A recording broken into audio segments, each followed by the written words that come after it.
I knew something was wrong the moment I woke up. My head was pounding, my stomach was in knots, and I was drenched in sweat even though the air conditioning in my hotel room in Lisbon was blasting. At first, I thought maybe it was something I ate the night before. That dodgy seafood platter, maybe. But within an hour, I couldn't even stand. I was violently sick, shaking, and my vision was starting to blur. I was alone, in a foreign country, barely able to speak the language. And I had no idea what was happening to my body. Panic started creeping in.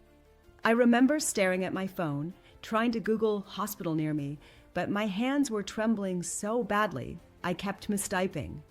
I didn't want to call emergency services over nothing, but I also couldn't move.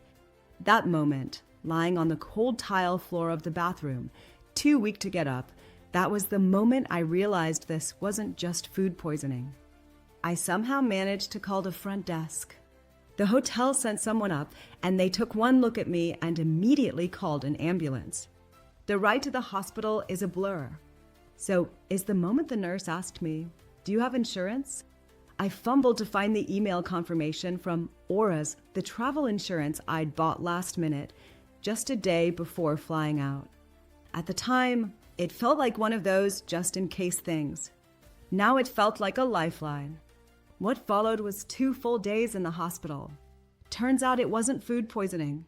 It was a bacterial infection I'd probably picked up from contaminated water, and it had hit me hard. I needed 4 antibiotics, fluids, blood work, monitoring, the whole deal. They told me if I hadn't gotten help when I did, it could have gotten a lot worse. I remember lying there, feeling helpless and scared, but also weirdly relieved.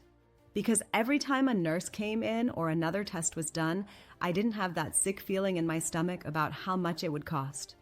I wasn't doing mental math in my head, wondering if I'd have to max out my credit card or call my parents in a panic. The insurance covered everything. The hospital stay, the medications, even the ambulance ride.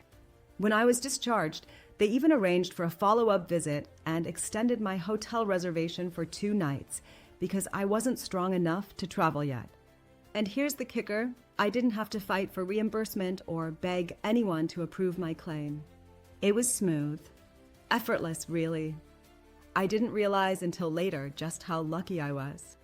A friend of mine once broke her arm abroad and ended up with over $4,000 in medical bills because she didn't have coverage. 4,000. And mine? Covered. Completely. I think about that now every time I book a trip. And I always tell people, don't skip the insurance. Even if you're young. Even if you never get sick. Because it's not about expecting the worst. It's about being prepared if it ever does happen. Honestly, I barely thought about Aura's when I bought it. It was just a box I checked before checking out. But now, I won't travel without it. It's not just a nice to have. It's peace of mind. It's knowing that if your body decides to betray you in a place where you don't speak the language and don't know the system, you won't be alone and you won't be ruined financially. So yeah, if you're heading out soon, just Google auras.insure. That's what I used, and honestly, it saved me. I've never been more grateful for a last-minute decision in my life. Stay safe out there, and maybe pack a little peace of mind too.